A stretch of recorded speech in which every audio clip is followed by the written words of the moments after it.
So this is a medicinal ancient herb, and it actually has properties to keep away evil witches and sorcerers. And for the life of me, I can't remember what it is right now. This is periwinkle, and had to look it up real quick. So I'm going to take some of this and actually plant it at the farm since I don't have it here, and it's actually an edible herb and it has medicinal properties.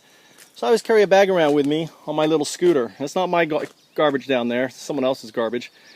So I'm going to basically pull some up, and I'm going to put it in some pots and start and get it going, and then I'm going to transplant it at my house, around the back of my house, and also around the shaded areas, because these guys like shade. So this is a good plant to have, and if it wards off demons, who knows.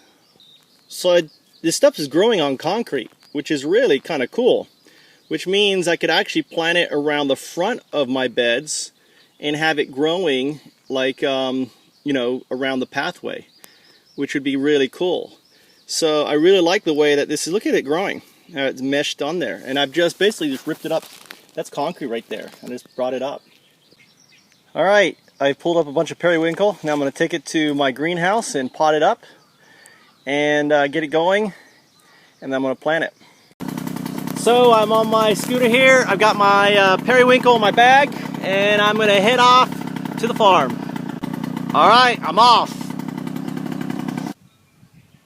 I didn't get very far until I saw this snake here, and I've never seen this kind of snake before, especially with the orange markings on it, which leads me to believe that this is probably a poisonous snake. Do you know? What is this? I have no idea, but this little guy is going to be tossed into the woods. But before I go, I just want to do I saw something, I want to talk about it and show you. Now, this here, a great way to find trees is to look under parent trees. Here are some big trees, and I noticed after throwing away the snake, I was like, wow, that there looks like a tree. Look at this little guy right here, and it probably is a tree, right?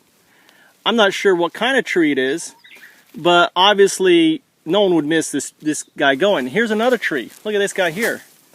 A little baby fern tree. Again, when they whack this grass here, this guy is going to get whacked. So conservation is all about observation, and these trees will not make it. They're going to get whacked when the road crew comes down here and whacks this road. They're not going to make it. So I might as well pull it up, pot it, and have two little trees growing in my greenhouse.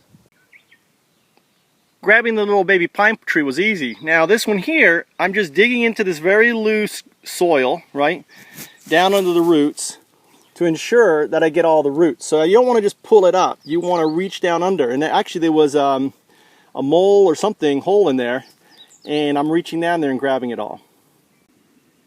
So I've rescued this little tree, and I grabbed another bag from inside my little bag satchel right here on the end of my bag. So you can see I have bags and stuff. I don't have a thing to carry, so I basically put this bag on my seat, and it's stuffed with bags and other things.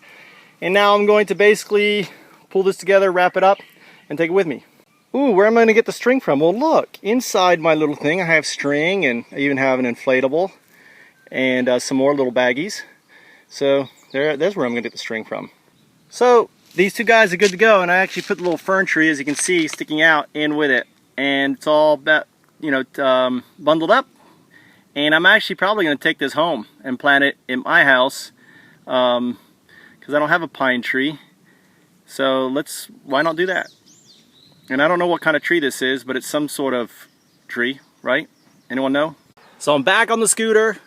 I've got my new little friends in tow. I left a little bit of a hole.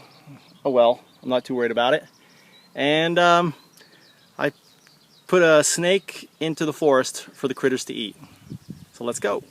All right, I'm at the farm, and every time I come to the farm, I'm very sad, because this is where all my buttercups, you see some of them, few of them survived here. They were all growing in this area, and someone came and very maliciously cut them all down.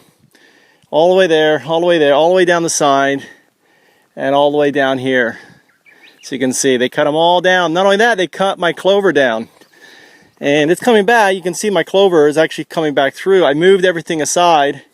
I hung up this stuff. This has buttercup seed in it, hoping that it will, you know, mature without rotting and drop the seed. So I'm going to try to collect as much buttercup seed as I can. I'm actually going to seed the riverbank, and I'm going to maintain the riverbank. So right outside my house, I'm going to convert that river into a buttercup haven is my goal. So I just got to the farm, and what I did was walked around and I weeded. And this is full of wormwood. What's wormwood? This is wormwood right here. You'll notice this little guy. It's a type of herb, I think. It's good. It's a medicinal herb. If you've got any sort of bruises or anything else, I've shown you videos, you can put it on it. You can't eat it. But notice how nothing is eating the damn thing? Well, you can use it to your advantage by doing this. You can get a bucket. I've sunk mine into the ground only because I want to catch, when it rains a lot, I want to catch the water. So that's why I sunk it into the ground.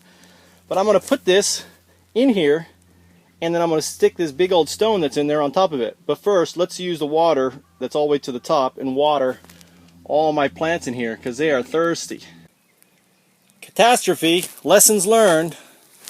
One of my hanging baskets basically broke away from the metal. Now, I had put extra metal on this one, wire around the top there because it was weaker.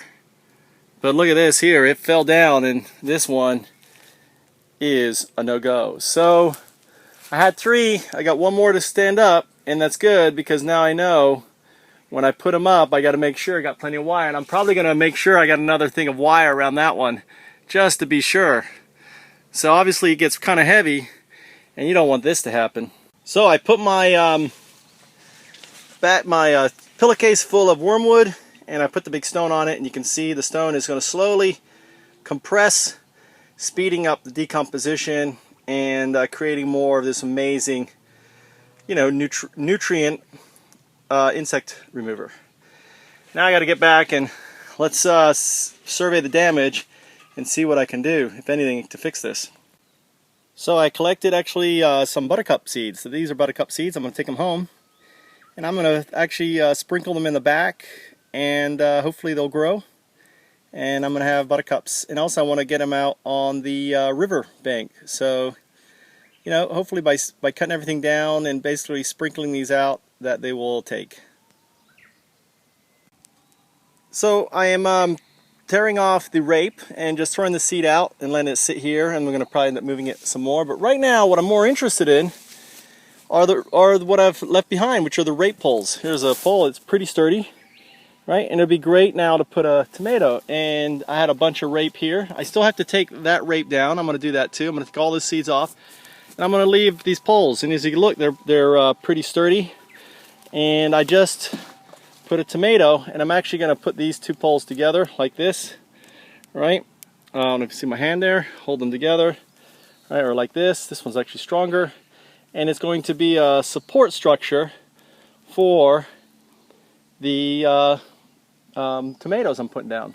So I'm going to put one down here, I'll put another bed, I'm going to put one there, I'm going to put, you know, it's going to use that rape there for support structure. The other thing that you're going to see happen is spiders are going to come along and put webs in between these poles. So, you know, this is the same idea using, what's it called? Sunflower. But the problem with sunflower is it actually grows late. The great thing about rape is it grows early. It's one of the first flowers to shoot up there. And then by the time you're ready to put tomatoes down, like I am now, you've got your poles. So I want rape growing all along here next to you. I want lots of rape growing. So I have choices of which poles I want to keep and everything else, and then plant the tomato next to it.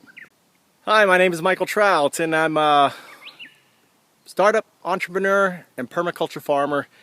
I'd like to see really thousands of food forest farms and everything else grow up around, and I'm developing something called the FOUNDUP, which is a way for one corporation to work together with people around the world to launch them. So look me up on Facebook, look me up on LinkedIn, and let's talk, because I have a way to basically replace the startup of the 1% with the FOUNDUP for the people, and ultimately launch thousands of permaculture type farms and other startups. A FOUNDUP really simply is an idea that's going to help save the planet. Permaculture is such an idea. And we have to work together to launch literally thousands of these ideas. So I've launched something called Calm Solar, Community Solar, and you can check that out too, and check out the links. Thanks.